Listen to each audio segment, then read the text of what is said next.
a warm welcome. This is the India Today newsroom. I'm Rahul Kanwal. We've got big breaking news coming in right on the top of newsroom tonight.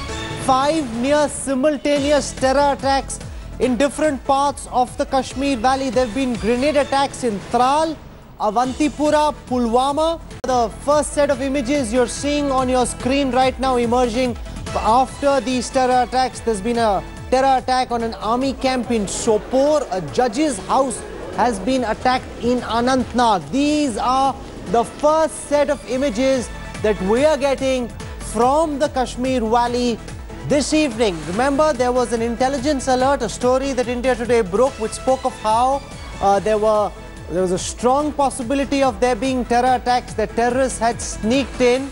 Now we are breaking the story that there have been 5 attacks, virtual simultaneous attacks on different installations of security forces this evening. That's the big breaking story on India Today just now. I want to go across now to India Today's Suja Ulak Thakur. He's joining us. He's tracking this. Suja, give us a sense of the installations, the kind of damage and what's happening on the ground right now, Suja. Well, Rahul, a red alert has virtually been sounded across the valley. Because the intelligence agencies and the security forces expect that there could be more such attacks that could happen, in probably a few hours from now. What has happened since last 5 hours is very important. First, an attack on an CRPF camp in Tral, in which 9 CRPF Jawans were injured. Then almost simultaneously another attack in Avantipura in a similar manner. A grenade was thrown at the security forces. A similar attack took place in Pulwama. And while all of this was happening, there was an attack that was mounted on the house of a serving High Court judge in Anantnag. Just stay with me for a moment. SP Vaid, the Director General Police, Jammu and Kashmir, now joining us on this broadcast. Mr. Vaid, appreciate you taking time out at a tough moment for you. Very quickly, sir, could you give our viewers a sense of what's happening on the ground? We are hearing reports of multiple simultaneous terror attacks, sir.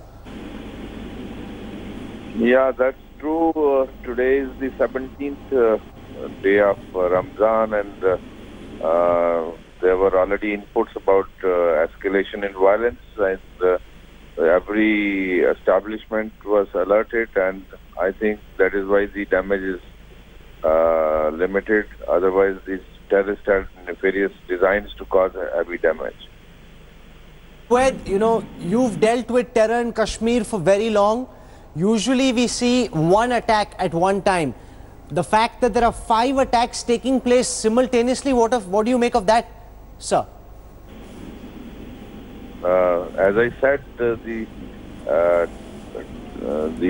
the month of Ramzan, this day is a special day, and there were already inputs about terrorists lobbing grenades on the security force camps, and I think they have tried that, but with the minimum damage, we could avoid the damage which they intended to cause. Yeah.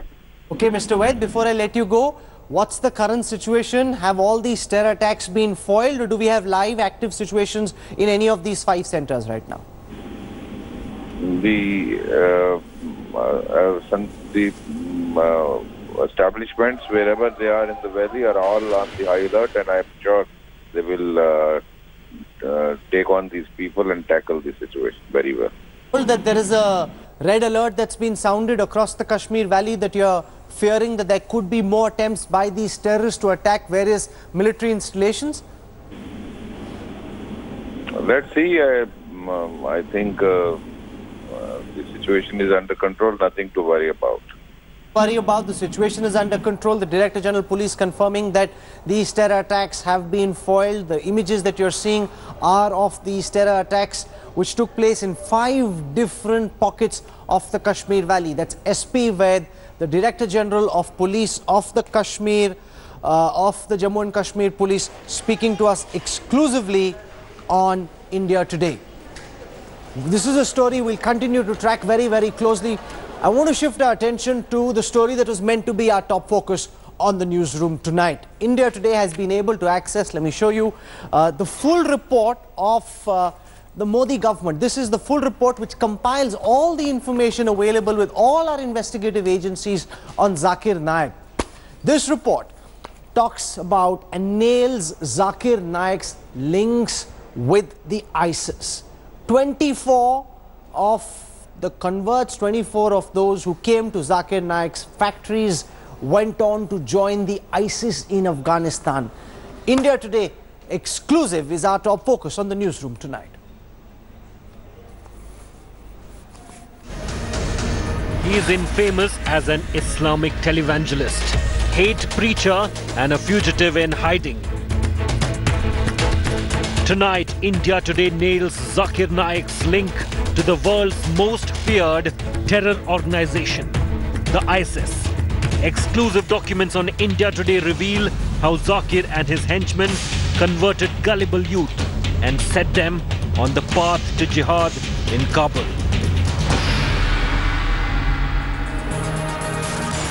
You know, we spent the whole day going through the Zakir Naik investigation report. Remember, this is the combined effort of the NIA, all the various police stations and the various state police forces that have been looking at the Zakir Naik case files. And what is emerging is disturbing.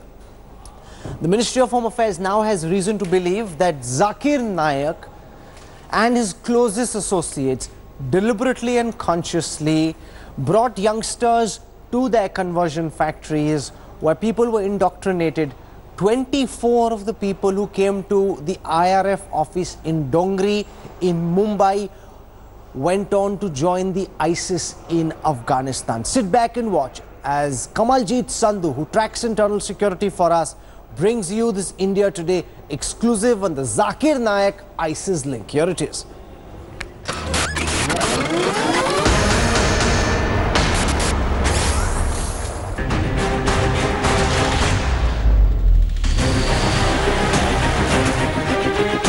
An insidious terror evangelist who exploded into India's conscience last year. A man now infamous for sowing the seeds of violent fundamentalism in the minds of millions across the subcontinent.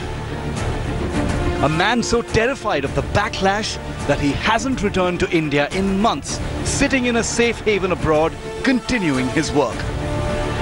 But while investigative agencies search for Zakir Naik, India Today brings you the deadliest, most shattering proof of this man's real work. No hearsay, no rumors. What you've heard is nothing compared to this. The cold hard truth of a truly dangerous brainwasher. Documents accessed prove that Zakir Naik hasn't just dominated the airwaves to spread hate, but in fact has actively been converting impressionable youth to Islam and sending them straight into the world's most dreaded terror organization, the ISIS. This 100-page dossier from the Unlawful Activities Prevention Tribunal, revealed for the first time on national television before you, exposes two of Zakir Naik's trusted lieutenants from the Islamic Research Foundation. The National Investigation Agency states that 24 youth migrated from Kerala to Kabul to join the ISIS. Zakir Naik and his cronies steered them towards fundamentalism, catching them young, stripping their identities, molding them into jihadis, and steering their journey to Afghanistan. For his brainwashing of 19 youth from Kerala, Zakir Naik's aide Arshi Qureshi was paid handsomely, about 43.75 lakh in 4 years, the price for peddling radicalism. Exclusive documents accessed by India Today clearly show that conversion is only a camouflage for Zakir Naik, that money by FCRA was pumped into Arshi Qureshi, key Zakir Naik aide, for conversion of North Muslims to Islam and then pushing the youth to ISIS. That cover has now been blown off. I challenge anyone to point out any statement. Zakir Naik pulled out the victim card last year when the investigative agencies were on his trail. While he denounced the ISIS in public, behind the scenes, he was converting and radicalizing youth in his own foundation. When an organization comes and says that we are an Islamic state and they're killing innocent people, this name Islamic State is given by the enemies of Islam. Don't report on your media that Islamic State has done that. Is totally wrong. I call them anti-Islamic State of Iraq and Syria. As India Today digs deeper, it is finally clear why Zakir Naik is sitting cowering abroad instead of returning to his country. His direct role in radicalizing youth for ISIS, his role in the larger infrastructure that ISIS employs, and his guilt writ large. A con man in the garb of a religious preacher, a fundamentalist posing as a pacifist, India Today's report blows the lid once and for all of Zakir Naik's facade of crying witch hunt. With Kamaljit Sandhu in Delhi, Bureau Report, India Today.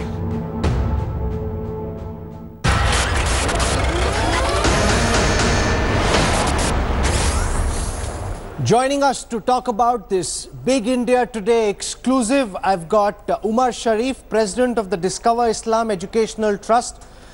Sambit Patra is the national spokesperson of the BJP. Kamaljit Sandhu is just joining us. She's the one who's been able to scoop this report of the Unlawful Activities Prevention Tribunal of the Government of India, which details the kind of investigation that's been done. And it's very interesting, Kamaljit, that this report says that there were 24 ISIS recruits who came frequently to the Dongri office of the IRF, interacted with Zakir Naik's closest associates, and are now with the ISIS in Afghanistan. Well, absolutely. It's actually shocking. And the fact is, these are ISIS recruits. These are people from Kerala. They've been converted to Islam. That means if there was a certain camouflage which was done, that they're doing a job, they're converting people to Islam, but that's not it. They're converting these people to terror factories, and they are pushing them to go to either ISIS or to Afghanistan, which is the case. In fact, one of them, Nimisha, who converted to being an Islamic Fatima, she was 4 months pregnant, Rahul. When she went to Afghanistan, she delivered a baby there. The fact is that this is the sense of radicalization that we get. Then Qureshi is there, then there is Rizwan Khan, who are close aides of Zakir Naik. They're actively involved in conversion, and IRF hub in Dongri itself was used as a hub to convert people and then push them towards ISIS. Okay, I want to understand what Umar Sharif, President of the Discover Islam Educational Trust, has to say. Here, this report by the Government of India, which really looks at the investigation, and a very comprehensive investigation done by all investigative agencies, suggests that Zakir Naik and the youngsters who came there were indoctrinated, and 24 of them at least, there are 24 names, addresses that have been cited, 24 of these youngsters went on to join the ISIS in Afghanistan. Okay, that's an allegation that you have made at the moment. There is a court of law which has to go through the process of law, and only then we can come to know what the reality of what the research is. First and foremost, I would like to ask this question. Why is that these 24 members had to go all the way to Syria or to Afghanistan if they want to do something in the cause of Islam? I mean to say, it is totally uncanny for anybody who is embracing Islam and to get indoctrinated to the extent that he has to fly all the way to Syria or all the way to Afghanistan. I don't see that happening according to the human mind that you can think of. Nobody would just think of just becoming a Muslim and going and dying somewhere in the foreign state. That is totally uncanny. Okay, one second. RSN Singh is a very well-known counter-terror expert. He's listening to what you're saying. Umar Sharif, one moment.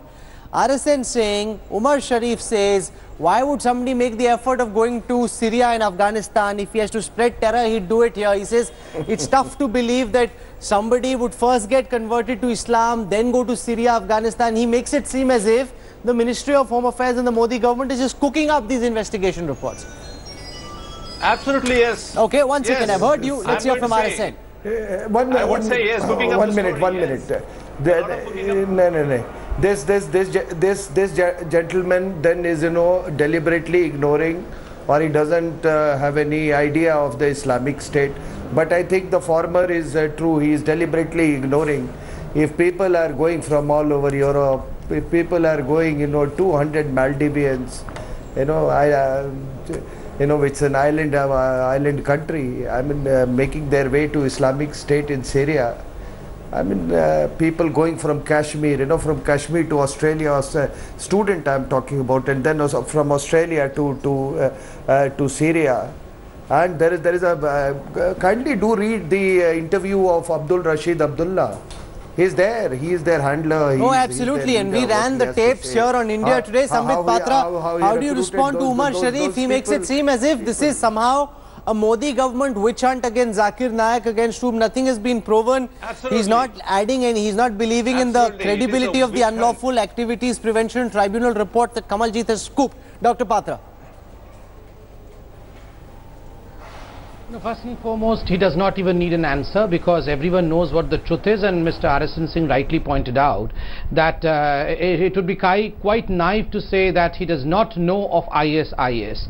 The biggest issue over here is I have the newspaper report of one Ibn Jacob, who was 25-year-old man. He is a Christian of Kerala. He is the brother of Merin. You were right now pointing out Merin, alias Mariam, who was converted by this guy Zakir Naik, who is missing along with her husband Bastian Vincent, that is Yahya, from Kerala. And this guy Ibn Jacob, who is a 24-year-old guy, in one of his interrogations to the Mumbai police had categorically stated that he, along with his brother's family, were being indoctrinated by Zakir Naik, and he did not fall in the trap while the rest of the members of the family fell in the trap. And the person, the conduit who was responsible for this kind of indoctrination was one R.C. Qureshi, who was member of IRF. And right now in your report also you have pointed out that this guy R.C. Qureshi received approximately 43 lakh rupees in a duration of time period. And you know that Mr. R.C. Qureshi is behind bars since 2016.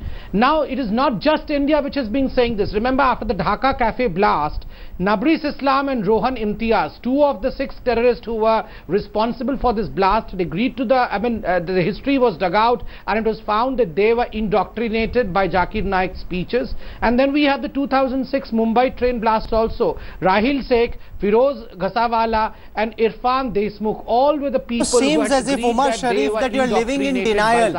Take for example, absolutely, take for example the terrorists from Bangladesh. They claim that they were inspired by Zakir Naik.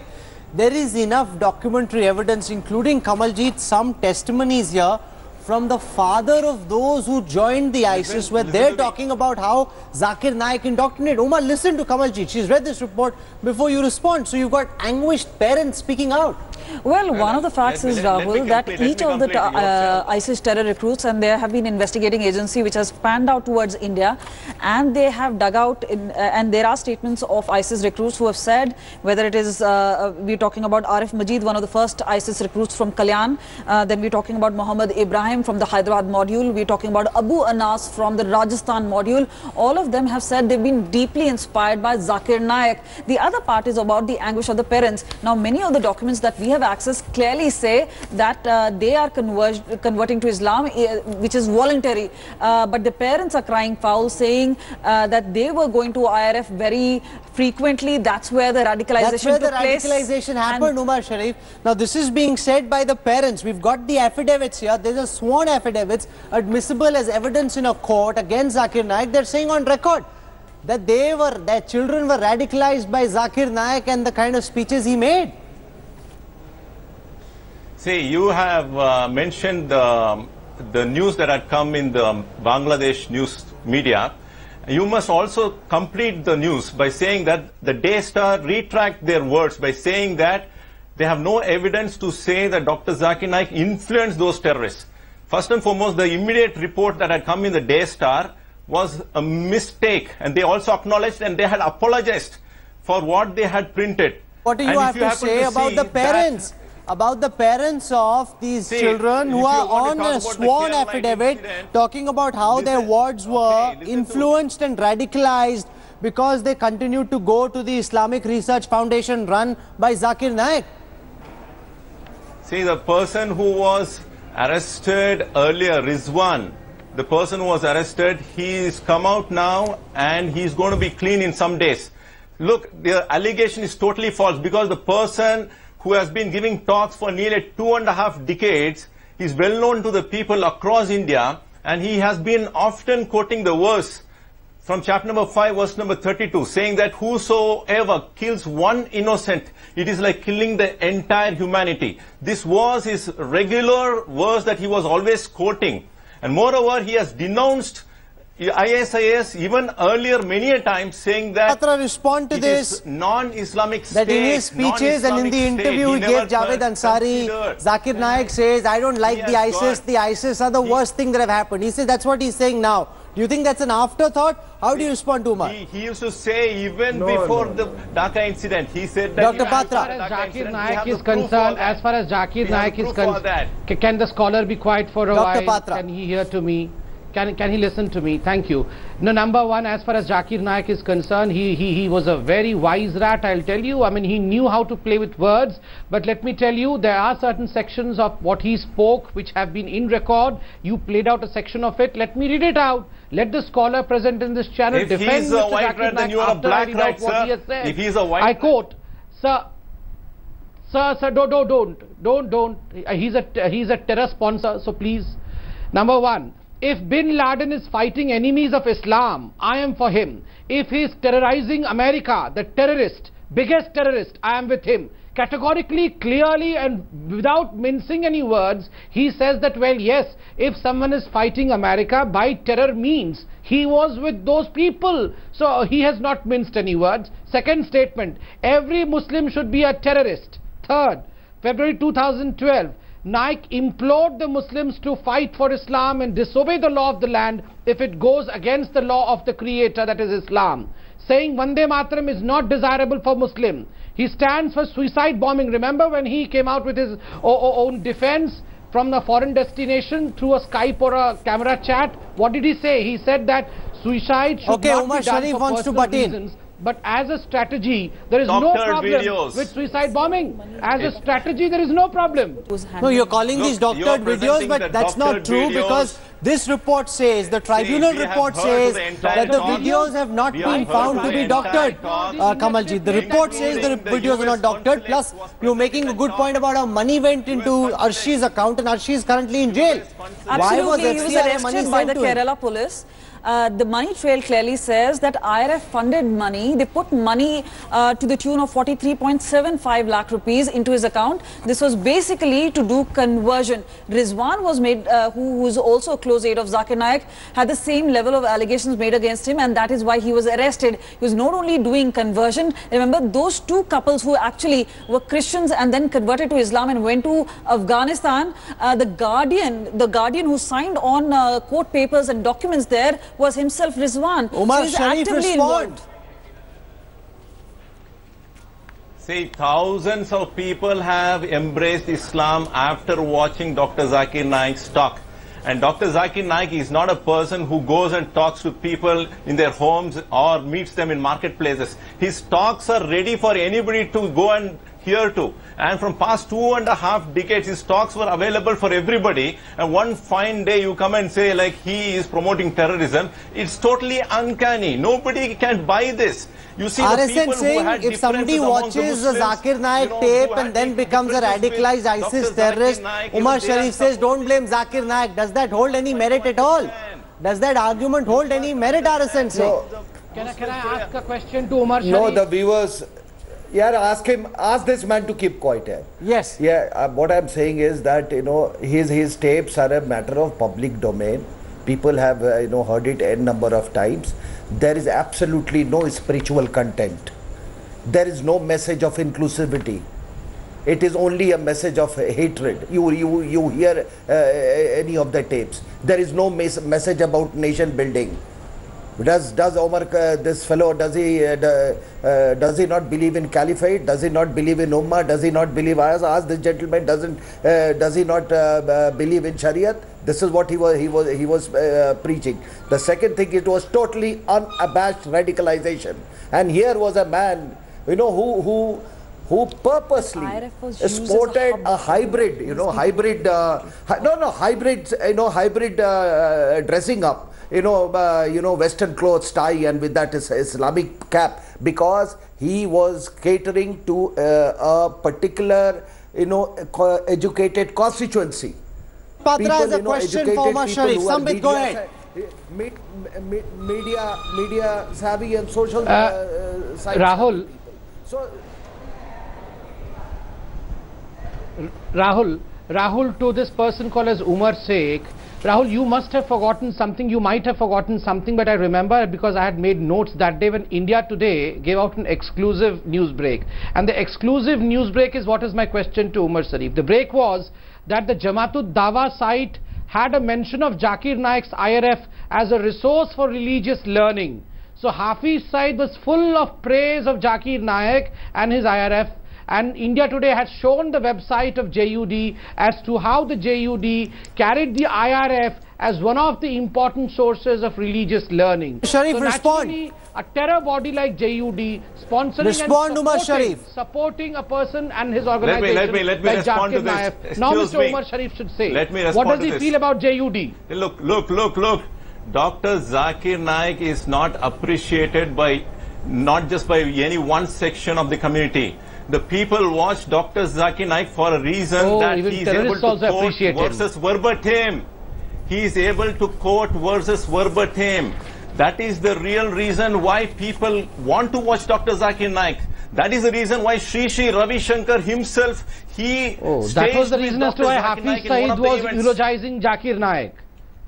That was the reason as to why JUD site carried Zakir Naik's IRF. Sri Ravi Shankar was eulogizing Dr. Zakir Naik. No, sir. You know very well. Sri Ravi Shankar. Terrorists and terror sites were eulogizing Zakir Naik for obvious reasons. For obvious reasons. Sri Ravi Shankar was eulogizing. What do you want to say? What do you want to say about Sri Ravi Shankar? So what? No, he was not eulogizing. Many of them, no, he was not eulogizing Zakir Naik. That was an unfortunate debate, I would say. That was an unfortunate debate, I would say. He would never eulogize Zakir Naik. But do you know Ayan? Do you know Ayaz Sultan? Do you know Ayaz Sultan? He's the IS. Okay, one second. I don't want this debate to begin. Let's stay focused on the facts. We've got this tribunal report out now. What happens next? Zakir Naik is in Malaysia this time. Is he still in Malaysia? Sources tell us that. Saudi Arabia or Malaysia? See, the last known location is supposed to be Malaysia. Okay, though he so has we're trying to revoke his passport. Has that happened yet, or is in the works? It's in the process. It's by when does that happen?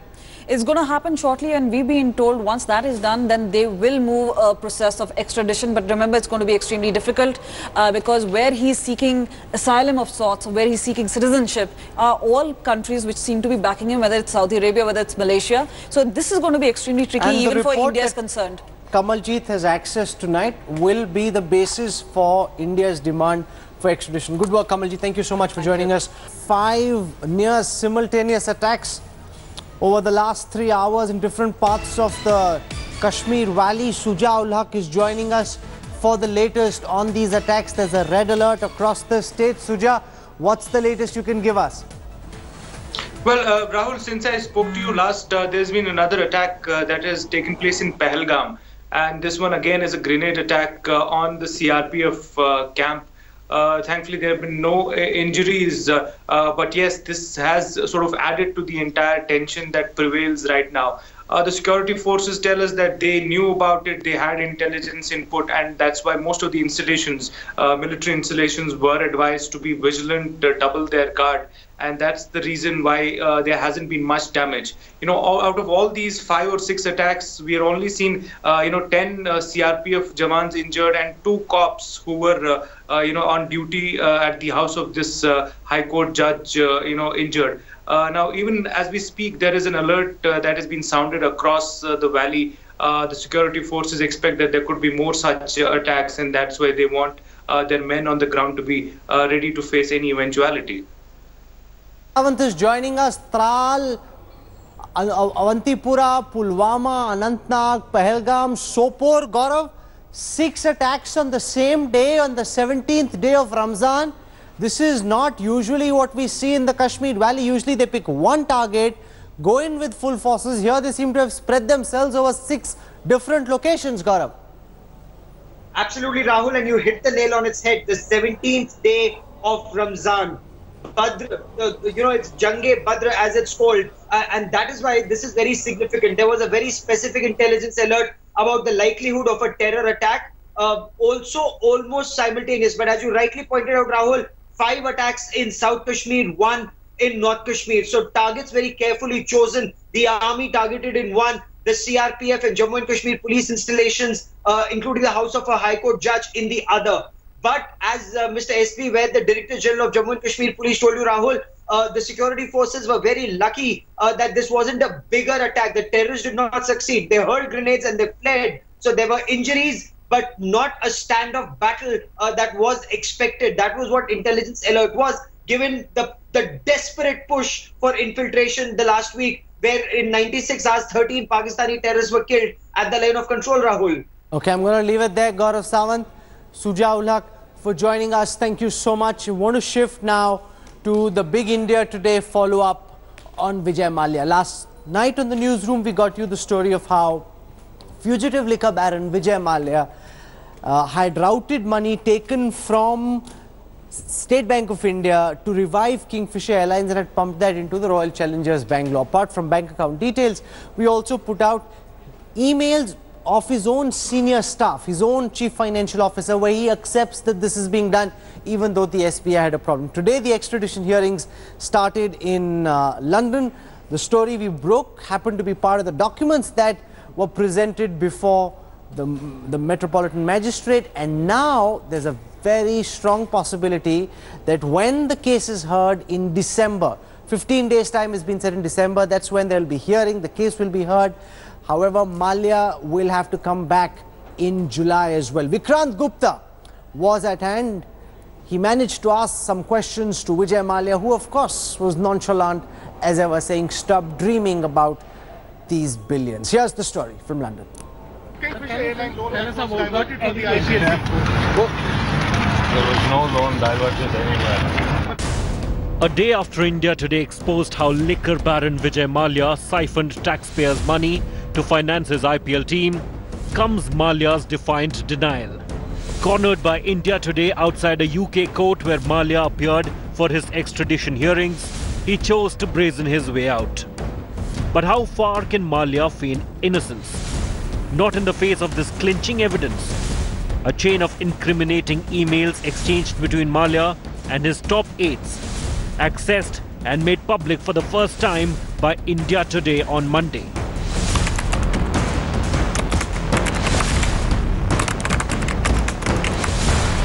The year is 2008. The SBI sanctioned 500 crore rupees as a credit facility to Mallya's loss-making Kingfisher Airlines. He tried to route a portion of the loan to Royal Challengers Bengaluru. And when the SBI refused to clear the cheque worth almost 16 crore rupees, that's how Kingfisher's chief financial officer A. Raghunathan explained the situation to his boss Vijay Mallya. Dear sir, we have issued a cheque to USL for rupees 15.90 crores as part of 77 cheques which we issued to various marketing vendors. While SBI honoured 76 cheques aggregate to about rupees 10 crores, they have refused to honour the cheque issued to Royal Challengers Sports Private Limited.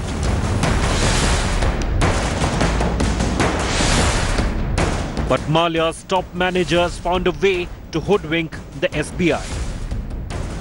On May 2, 2009, Kingfisher pays 26 crore rupees to UCO from its current account at Deutsche Bank. Of this, UCO transferred 24.3 crore rupees to various banks' airport payments for Delhi, Mumbai, Bangalore and Hyderabad. On May 5, Kingfisher wrote to SBI requesting reimbursement of 24.30 crore it paid to the 4 airports. On May 6, SBI disbursed 24.30 crore rupees to Kingfisher's account at UCO Bank. On May 7th, UCO remitted 16 crore rupees into the Kingfisher's current account of Deutsche Bank. On May 10th, Deutsche Bank transferred 15.9 crore to Royal Challengers Bangalore's SBI account.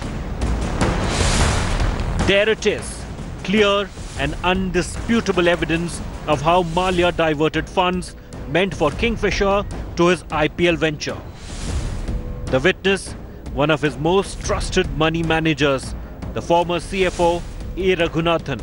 But unlike his boss, who has chosen to flaunt his 5-star lifestyle in the UK, Raghunathan is hiding from the cameras. A locked door greeted our reporters when they tried to reach out to him. In London, Mallya relishes the flashlights, cocking a snook at the Indian establishment. You can keep dreaming about the £1 billion, provided you have facts to justify your question.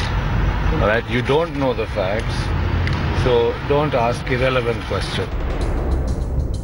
What Mallya calls irrelevant questions will haunt him in the coming days, because there is nothing noble in siphoning funds from the ordinary citizen for a private fad like the IPL.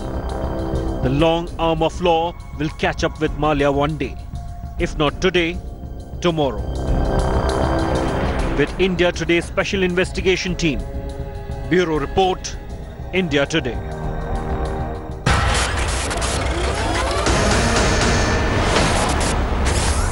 Lavina Tandon is joining us from London. She was reporting on the Mallya extradition trial through the day today. Bimal Soni is Deputy President of the Rajasthan Cricket Association. Abbas Singh is a well-known activist and advocate. I want to go across Lavina Tandon first. It seems, Lavina, that Mallya thought that he could push this to 2018. His initial ruse was that too many documents, I need time to study these. So let's meet again in 2018. Mercifully, the court rejecting that ridiculous suggestion.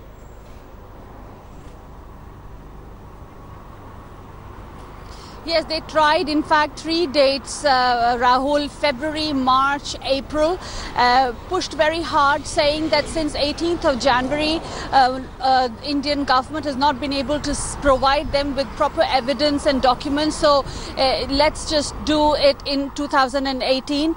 But the judge very politely said that let's review this in 4 weeks. So all the papers will be reviewed in 4 weeks on the 6th of July, and thereafter, if everything is okay, the full hearing, which will achieve a verdict as well, will be held on the 4th of December 2017. I must say, add quickly, Rahul, that we got to chat with Mr. Vijay Mallya outside the courtroom, in the court, but outside the courtroom where the cameras are not allowed, and he was quite open about talking to us, also saying that we have not been, all the media have not been very kind to him, also saying that he will be attending the Baston match as well, adding that he's trying to cheer for India while he becomes a new he's sensation. Definitely sending a message, you know, when he says that forget about these billions, you're not getting any billions, dream about it if you have the time to dream about it. I will go watch the semi-finals. If India gets to the final, he'll be at the final. So what if he gets booed by the crowds? But here's a man who's making a point. He says, I don't care for what you think. I don't care for what your agencies are doing. I don't even particularly care for the courts. I'm here, I'm comfortable, I'm having fun. I'm watching the match. You should watch the match too.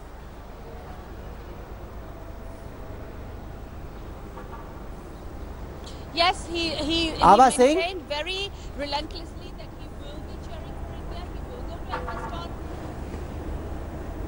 Exactly. I mean, his arrogance is only due to his political connections, because even when the banks were pursuing that their 9,000 crores should be returned and he should be penalized, he managed to leave the country and he managed to take the loan. He put it into shell companies, took it to the IPL, as you said, but nothing happened to him, because if he says you will not get your millions, it's because he knows he has contacts. Even the ED and the CBI, they delayed the extradition. For a year, we just did not work on the dotted line, and now even when the hearing takes place today, he gets a benefit of 4 weeks because we have not submitted the relevant required evidence and papers. So that is why he has the audacity to say, Bimal Soni, explain the arrogance, the hubris of this man.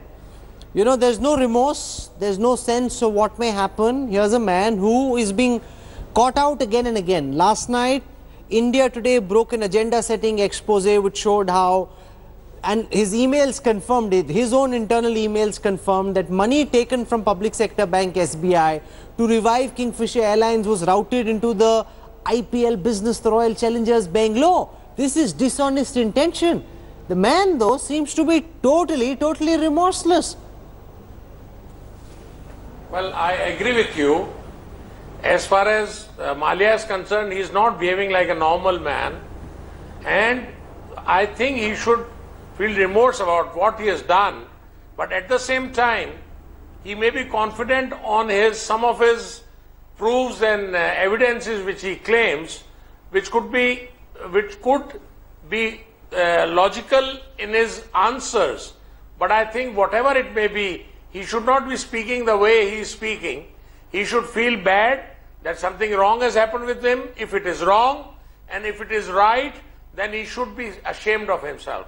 So what I feel is that Bimal Soni says he's not behaving like a normal man. The kind of the kind of things he's saying. Here's a man who's lived such a life where he's bent all rules. People have danced to his tunes that somehow he says he believes he can do it now and get away with it. He's not behaving straight. He's not behaving normally. Of course, when he got Rajya Sabha, why and how, what was the merit? He has had his way every time, and this shows the arrogance of the corrupt corporate criminals. And because we have been slack, our investigative agencies have not done their work, and our politicians, due to political patronage, he is speaking that. And now his lawyers would be working on the legal loopholes which would have been left by our agencies, either purposely or due to their laziness. Because of that, his arrogance is there, that he is not bothered, he is not sorry, and he knows. He would say, you declare me bankrupt, so many loans are written off. That is what he says, I am confident, and accordingly he feels he is not guilty. He says it would be a bad investment, nothing else, but we have failed, with our investigative agencies have failed, and that is why, because they did not, why was he allowed to escape the country? Lalit Modi is sitting there, Mallya is sitting there, Zakir Naik is out, everybody manages to leave the country, and we have egg on our face. Okay, finally, Lavina, what happens in the next hearing and what's that period for December? My sense is that December, when the 15-day hearing happens, that will be crucial to determining whether or not Vijay Mallya has to come back to India.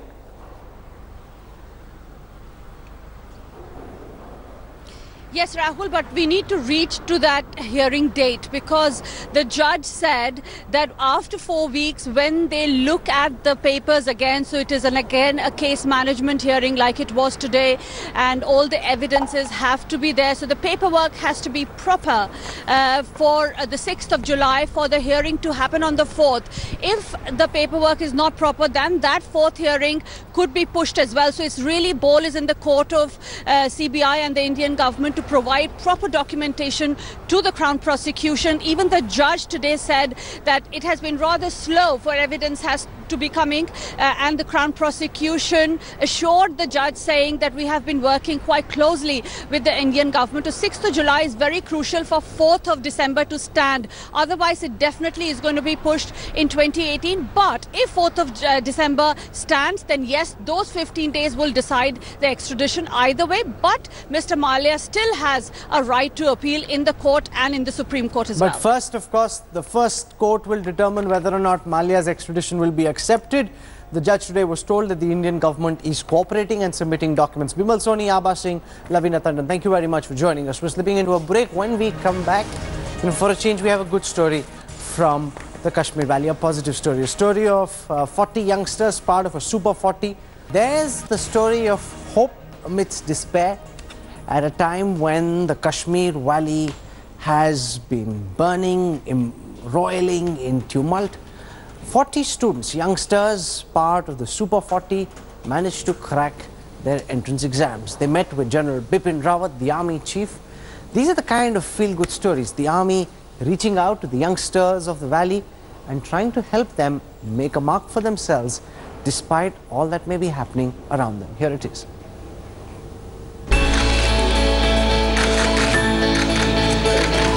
Army Chief General Bipin Rawat meeting Kashmir's bright minds who were groomed and nurtured in the Army's Super 40 Institute. These students, whose faces shine with affection, have cracked the IIT JEE exams. And to encourage them further, the Army Chief met them personally and congratulated them on their success.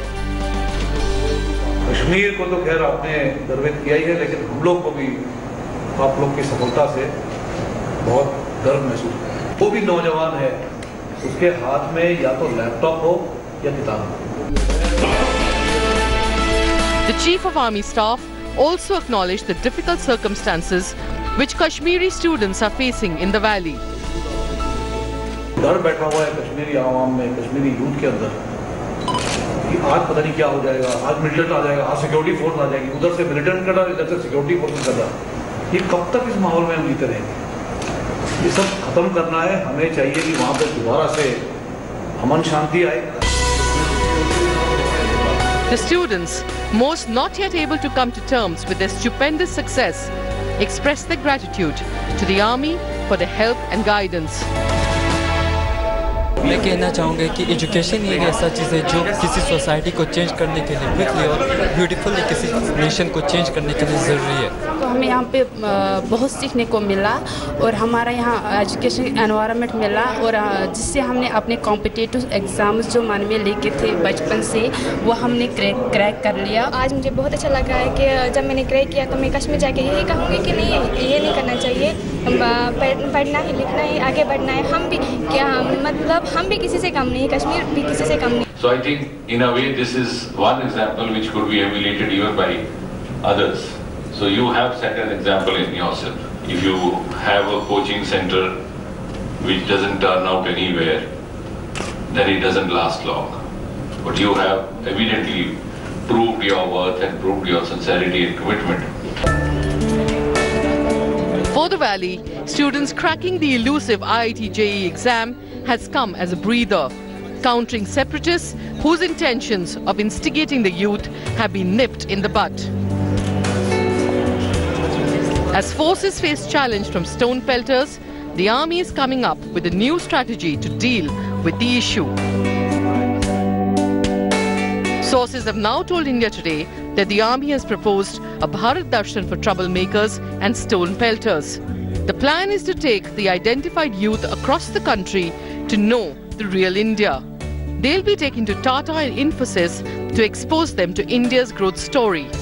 They'll also be shown how temples, mosques, churches and gurdwaras coexist in the rest of the country. While Pakistan-sponsored separatists leave no stone unturned to incite our Kashmiri youth towards violence, the Indian armed forces, who've otherwise been under attack on ground, have taken it upon themselves to transform the lives of these youth towards securing a better future for them.